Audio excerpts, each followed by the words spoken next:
சென்னையில் இந்த வாரம் மக்கள் பிரச்சனைகள் குறித்து செய்தி வெளியிடப்பட்டிருந்த நிலையில் தற்போதைய நிலை குறித்து செய்தியாளர் அன்பழகன் தரும் தகவல்களை தற்போது பார்க்கலாம்.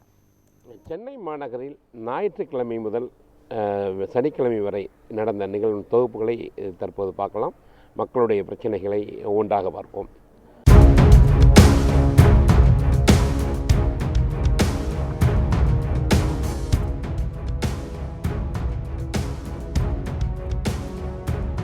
நுங்கம்பாக்கம், குறிப்பாக கங்கைக்கரைபுரம் உள்ள வீட்டு வசதி வாரிய குடியிருப்பு பகுதி மக்கள் ஒரு கோரிக்கை வச்சுருந்தாங்க. அவங்க குடியிருந்த பகுதியுடைய அந்த வீட்டை இடிச்சிட்டு புதிதாக வீடு கட்டி தருவதாக சொல்லியிருந்தாங்க. அது குறித்து நம்ம செய்தி வெளியிட்டிருந்தோம். ஆனாலும் இன்னும் அந்த பிரச்சனை முடியல. ஏன்னா இன்னுமே வழக்கு நிலுவையில் இருக்கிறதா ஒருத்தர் சொல்லியிருக்காங்க. அதே போல் அந்த பகுதியினுடைய இன்னும் கட்டப்படாத வீடுகள் இருக்குது, நிறைய வீடுகள் கட்டப்படாமல் இருக்குது.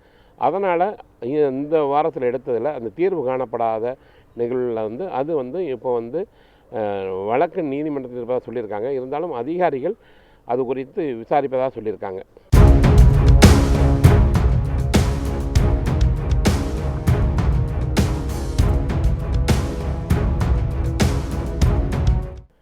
திங்கட்கிழமை நடந்த நிகழ்வு பார்த்தோம்னா, குறிப்பாக மயிலாப்பூர் ரயில் நிலையம் அருகே இருக்கக்கூடிய அந்த அணுகு சாலையில் சாலை சரியாக போடப்படாமல் இருக்குன்னுட்டு அந்த இருக்கக்கூடிய பகுதி மக்கள் ஒரு குற்றச்சாட்டை வச்சுருந்தாங்க.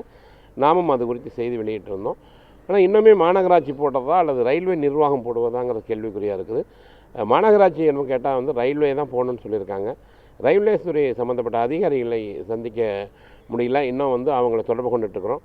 ஆனால் அது ரயில்வே துறைக்கு சேர்ந்ததா அல்லது மாநகராட்சி துறைக்கு சேர்ந்ததாங்கிறது அந்த பகுதி மக்களுக்கே தெரியாமல் இருக்குது. நாமும் ரயில்வே நிர்வாகத்துக்கிட்ட இது குறித்து விசாரிக்க போகிறோம்.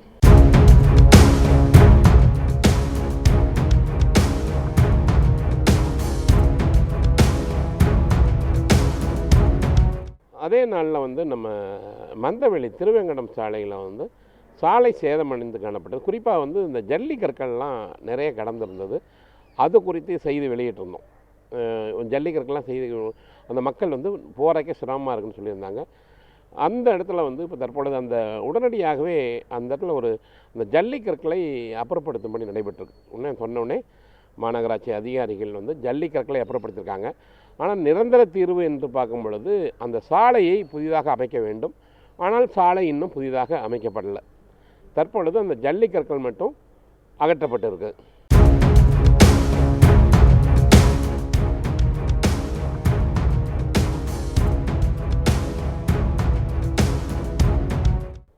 அதே பட்டினப்பாக்கம் வீட்டு வசதி குடியிருப்புக்கு சொந்தமான இடத்துல அந்த மண்ணை கொட்டி வெட்டிச்சிருந்தாங்க. அந்த மண்ணை அப்புறப்படுத்தும் பணி குறிப்பாக அந்த வீட்டு வசதி வாரியம் அதிகாரிகளும் அப்புறப்படுத்த அந்த மக்கள் குற்றச்சாட்டு வைக்கிறாங்க. அந்த சாலையை போடணும், பாதுகாப்பு இல்லைன்னு குற்றச்சாட்டு வச்சுருந்தாங்க. நாமும் இது குறித்து அந்த மண்ணை அப்புறப்படுத்துறது குறித்து அதிகாரிகிட்ட கேட்டோம். அவர்கள் காவல்துறையிடம் புகார் கொடுத்ததாக சொல்லியிருக்காங்க. அந்த மண்ணை அப்புறப்படுத்தி அந்த சமயம் ஒரு காவலாளி நியமிக்கப்படுவார் அப்படின்னுட்டு அதிகாரிகள் நம்மக்கிட்ட உறுதி சொல்லியிருக்காங்க.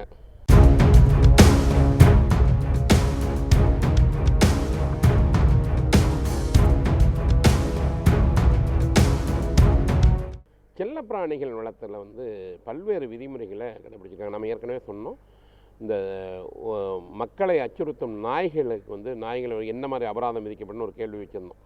இந்த சூழ்நிலை அந்த நாய்களுக்கான அபராதம் அதிகரிச்சிருக்காங்க. குறிப்பாக அந்த மைக்ரோசிப் பொருத்தாத அந்த டாக்ஸுகளுக்கு இந்த செல்லப்பிராணிகளுக்கு அபராதம் விதிக்கப்படும் சொல்லியிருக்காங்க. அதை கண்டறியும் பணியில் மாநகராட்சி முழுவதுமாக ஈடுபட்டிருக்கிறது. தொடர்ந்து அந்த பணியில் ஈடுபட்டு வருவதாக சொல்லியிருக்காங்க. அதே போல் முக்கியமான மக்களை அச்சுறுத்தும் செல்லப்பிராணிகளை தடை செய்யணும்னு அதிகாரிகள் தெரிவிச்சிருக்காங்க.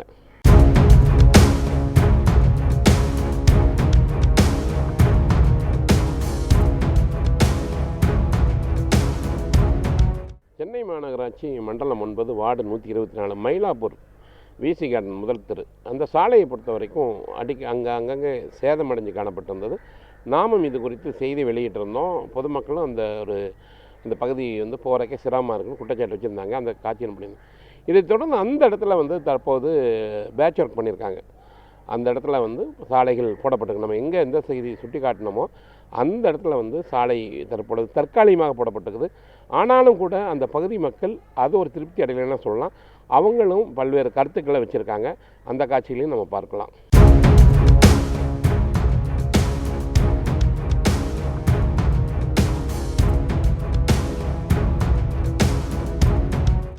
சென்னை பட்டினப்பாக்கம் எம்ஐஜி குடியிருப்பு பகுதியில் சாலை முகம் மோசமாக இருக்குது. அதே போல் அந்த பகுதியில் குப்பைகள்லாம் அகற்றப்படாமல் இருக்குதுன்னு ஒரு பொதுமக்கள் குற்றச்சாட்டு வச்சுருக்காங்க. நேற்று அந்த செய்திகளை நம்ம காட்சிப்படுத்தியிருக்கிறோம். இது குறித்து சம்மந்தப்பட்ட மாநகராட்சியிட்ட சொல்லியிருக்கோம். உடனே நடவடிக்கை எடுக்கலான்னு சொல்லியிருக்காங்க. ஆனால் இன்றைக்கு வரைக்கும் எடுக்கல. ஆனால் உடனடியாக நடவடிக்கை எடுப்பேன் நம்மகிட்ட உறுதி சொல்லியிருக்காங்க.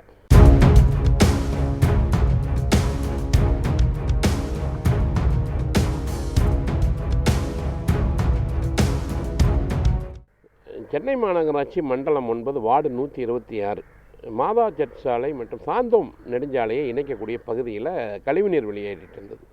அப்புறம் சென்னை பெருநகர குடிநீர் மற்றும் கழிவுநீர் அகற்று வாரியத்தினர் சார்பாக வந்து அந்த கழிவுநீர் வெளியேறிட்டு இருக்குது.